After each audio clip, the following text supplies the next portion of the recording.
Day two. So this is the first time I could go there and have some sort of compass about what to expect because I've technically done it before.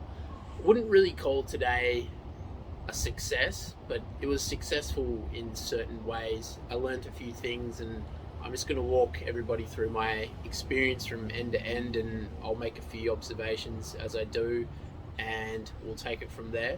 So the first thing that happened was we kind of transitioned from it being a medical sort of procedure towards more of a social kind of experience, because when I got there I realized it was all the same staff and it was all the same patients, and there was just a bit of a sense of togetherness. We're like, oh hey, the gang's back together and we all sort of know how this is going to work and everything like that. So it was a really quick way to make a sort of a social connection. One of the guys I saw there, he was very extroverted, which terrifies me. He had a mask exemption, so he is just going around telling everyone that he has a mask exemption. I'm like, yeah, okay, cool. And then he really opens up and he says, he has PTSD and he's actually there to get treatment in relation to that, which I thought a lot of people would think that that's an overshare, too much information, but there's a time and a place for it, and I believe that that was the time and a place, because it was a really quick way for me to feel really relaxed, and the last place I expected that from was another patient making me feel like that. So his experience isn't completely different to my own. After a motorcycle accident in 2019, about 6 months later, I started having what I think are PTSD symptoms. I just couldn't sleep. It was terrifying. It's not like anything I can imagine. I didn't seek any professional sort of medical help in that area because I was so busy with existing other issues, and I think a lot of those conditions are overlapping, like anxiety, pain, anger. They all sort of run on the same pathways. I wasn't really interested in getting an official, diagnosis or anything like that. But long story short, it was really relatable. He basically just said, there was an accident at his work, and he just relives it every night. And like a lot of chronic pain sufferers, he jumped straight to the bit where you talk about the effects on you in all the areas of your life. So you spend maybe 20% talking about sort of what happened and the general gist of the injury, and then you spend all the time talking about all the ways it affects you. He's saying, oh, it makes it hard to sleep, and then I'm always tired, and it's taking a toll on my relationships and everything like that. So he just opened up straight away like that, and then all of a sudden I'm actually feeling really relaxed, because I'm like, hey, these are my people. So right off the bat, two big things happen. I take my seat and the nurses attend to me. There's one thing on my mind: the needle. I hate the needle. I'm so sensitized to pain. To give you an example, even at the shop you get the electric shock when you touch certain things. I was at the shops the other day. I was so scared of that zap that you get when you open the freezer door. I was just pacing up and down for 20 minutes or something. I was so scared of that zap. I know that's not rational, but the pain response is so strong. So for someone who doesn't like getting needles, and when I say I don't like getting them, I mean they feel violating. I don't know how to explain it. I can deal with a lot of different stresses in life. I've had to, and it's not been a choice a lot of the time. But with a needle, the deliberation of it and everything, it makes me, the anticipation of it and the feeling, it is just overwhelming. I know that it's such a small thing, but I just find it so uncomfortable. So that's going ahead, and nurse says to me, so they hit me with the classic, oh, how was your pain yesterday? And I was just like, wow, you know what? I know the answer, but I don't know why that answer should be interesting, because I have no idea. And so that's the second thing. The first thing was, the needle, which is ironically the most painful thing ever, and I want to avoid it. The second thing is, I just see this so much in the medical context. There's no point guard, there's no tour guide, there's no like case manager that holds your hand almost and sort of blends the experience together, like, hey, so these are all these different processes, and some people feel this way and other people feel that way, and you might be in between them, and these are the time frames and stuff like that. Like, there's elements of that, but everybody's so preoccupied with the top of their license. So doctors are busy being doctors, that's what they get paid for. The nurses are being nurses, and the admin are doing admin things, and you just have these super specialist kind of people, and you just get the extremity of each, and nothing really ties the whole experience together. So you just kind of like, yeah, okay, my pain levels were better, but like, I mean, come to think of it, like, should there be, and should there be continuity in that? Should it downtrend, or, you know, are there events like some people have a breakthrough pain like going through it?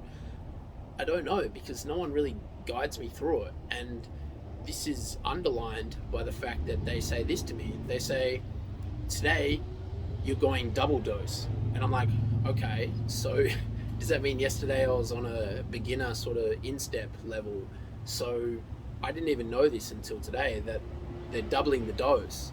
So this is all news to me, and I just didn't know this. And I think expectations and having a sort of project management sort of approach is so important. So I'm going in, I'm getting this uncomfortable needle, and, you know, I find out that yeah, I'm getting double the normal dose all of a suddenly, like, while they hook me up. So that was interesting. So I think with me being asked how my pain levels are and being startled by that, because I'm supposed to sort of have an answer for that and some sort of framework or some sort of goalpost to know if I'm getting better or not, I think it raises an interesting point, because I suppose with pain, we organize all the symptoms into a representation, something we can all agree upon. So it usually takes a linear sort of process. So in the beginning, you have your life and you're playing a sport, and then there's an injury, and then there's a bit of a shock and you react to it. Then there's some time off, and 2 to 4 to 6 to 8 weeks pass, and your body sort of figures out what's wrong, and you gradually get back into it, and you take it slow, and you have a memory of it. You sort of expect that if you stop what you're doing, you'll gradually get better, and that's how you get better. If you miss that time frame, you graduate into this thing called the University of Chronic Pain, which is a really unfun place to find yourself in.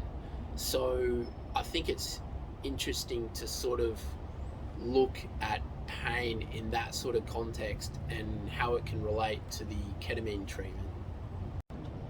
At each stage in the pain process, we have a belief about what we should do. So we have a belief about the identity of the pain. Say it's a slipped disc, we have a belief about what that means. It means we're losing our life and we can't do things that we want. And then we have a belief about treatment. So conventional treatment, like a microdiscectomy, we have this belief that it's basically a process. You go there, the surgeon cuts something out and then stitches it back up, and then you finish the surgery, and it's a process. There's inputs, and then there's outputs, and there's an expectation that the output will mean that you feel better.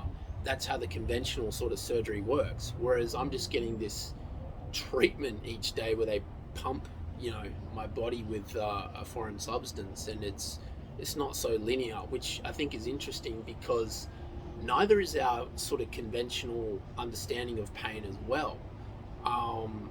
A lot of studies are showing that people that get conventional back pain treatments, like I did, job satisfaction is very highly correlated with success and failure in back surgeries.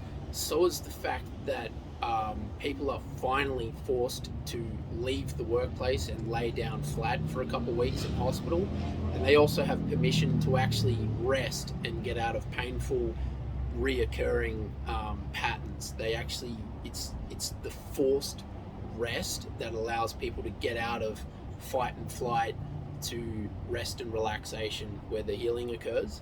So I think, yeah, that's a really interesting area for me. So at this point, although I'm very relaxed and comfortable with the treatment, it's become something akin to just going and getting a massage or doing something recreationally. I've just taken it upon myself to try and sort of squeeze out extra experience. I want to get the full sort of healing experience. And me and being a reflection of everything I've been through, I know now more than anything that I need to be an active participant in my healing journey. I cannot just sort of, select different doctors to do something to me and then I feel better. I need to know, and I've found that education has been everything for me so far. One of the worst things that can happen with traditional surgery is, in the case of a slip disc, you slip the disc again.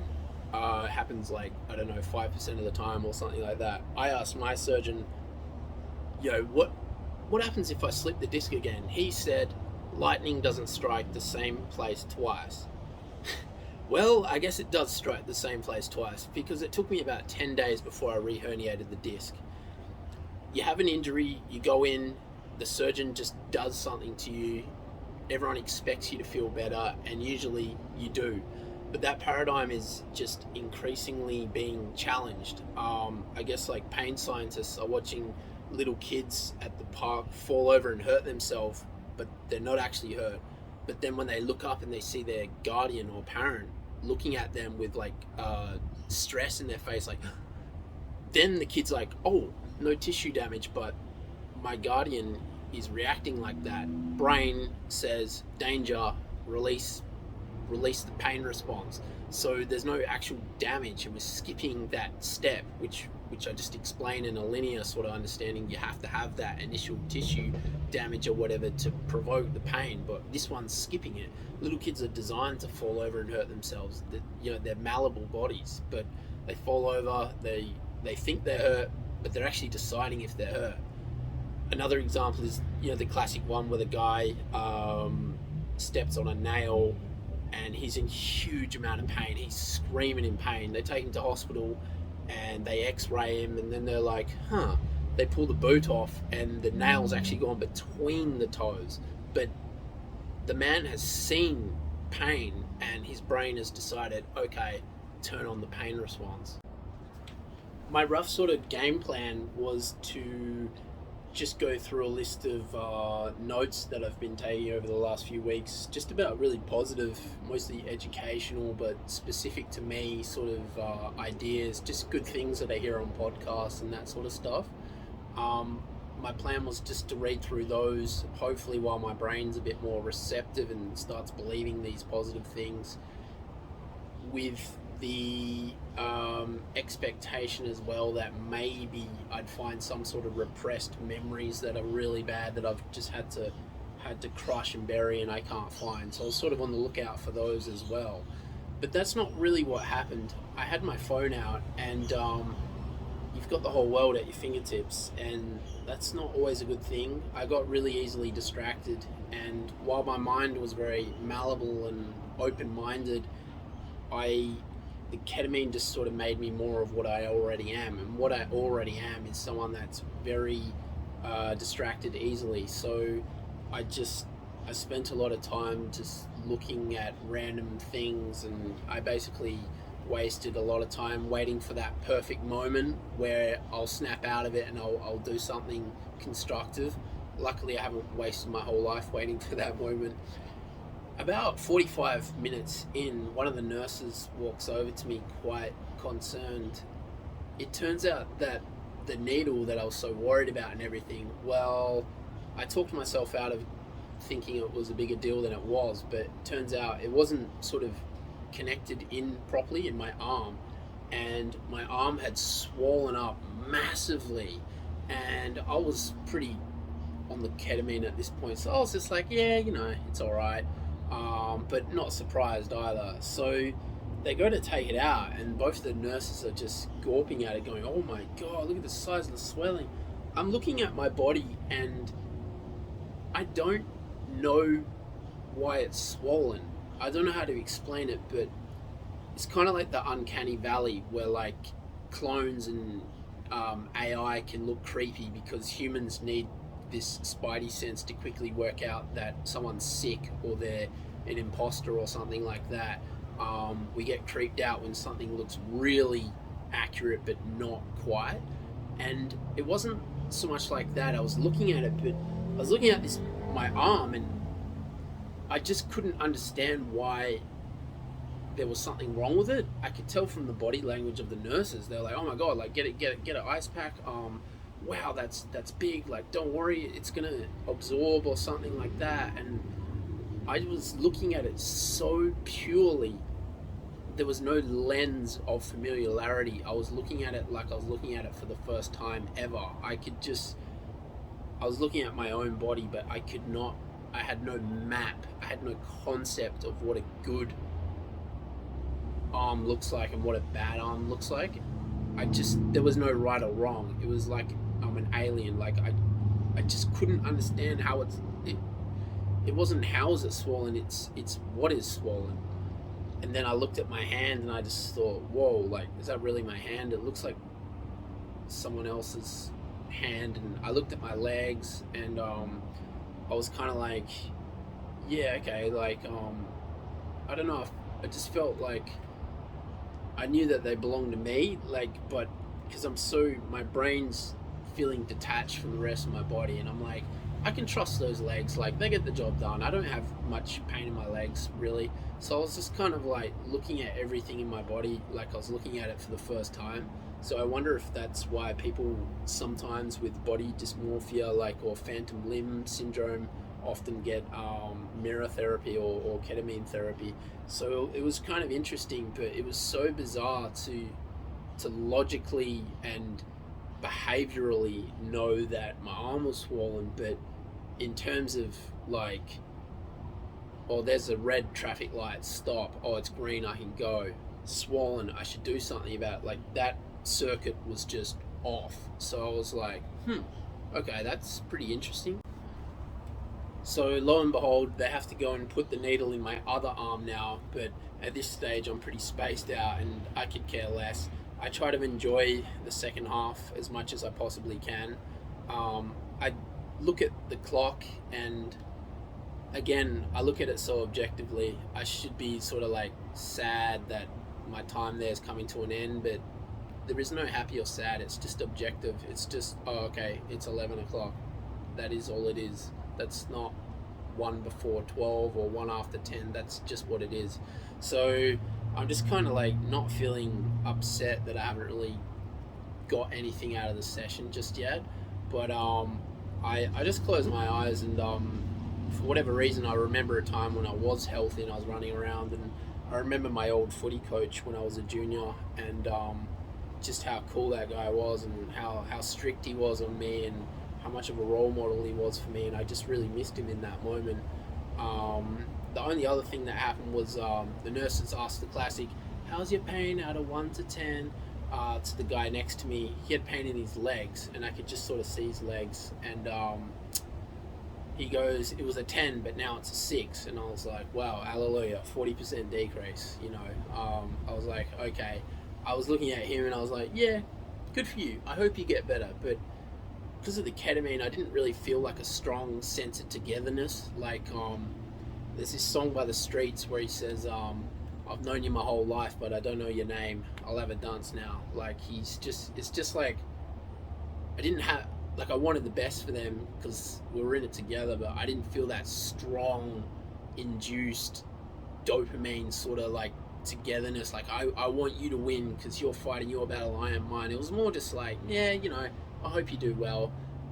Everything just feels so objective and without feeling or judgment or anything like that. It's just such a technical, specific sort of lens it makes me have to look through the world. So that was my overall experience. The thing that happened afterwards, because of the higher dosage, it was a bit hard to walk around and stuff. It felt like I was walking on the moon, but I didn't find that really enjoyable. I didn't savor it or hope that it wouldn't wear off. It happened, and I don't really care. I went to get up out of off the couch, and I noticed like my glute muscles were actually working for once, like without me physically trying to. I was like, that's weird. And then I ended up doing a full like third world style squat. My body doesn't move like that. It never has. I'm quite tall, and ever since a young age, I can't sit cross-legged or anything. My body just isn't flexible like that. And I was just like, why not? I just banged one out, just went squat straight down, like no resistance. It was like I did a whole big dynamic warm up and everything to do it, except I didn't. It was just there was no seatbelt. Like my brain is just kind of like, I can do that. I have a faint memory of doing that. Just do it. There was no muscle memory. I just felt enabled. So that's the only cool thing I've noticed after the session is like I did my first like body weight squat, which I'm not afraid to do. It's more just my body and my heels are so inflexible I can never do it. So that was like a cool little observation that I have. But at this stage, I think the lessons are, I'm not going to look at my phone or go through my mantras or affirmations or anything like that. I'm going to hope the needle gets in properly, and I'm just going to take it as it comes. I won't have any expectations. So that's a wrap on day 2. Thank you.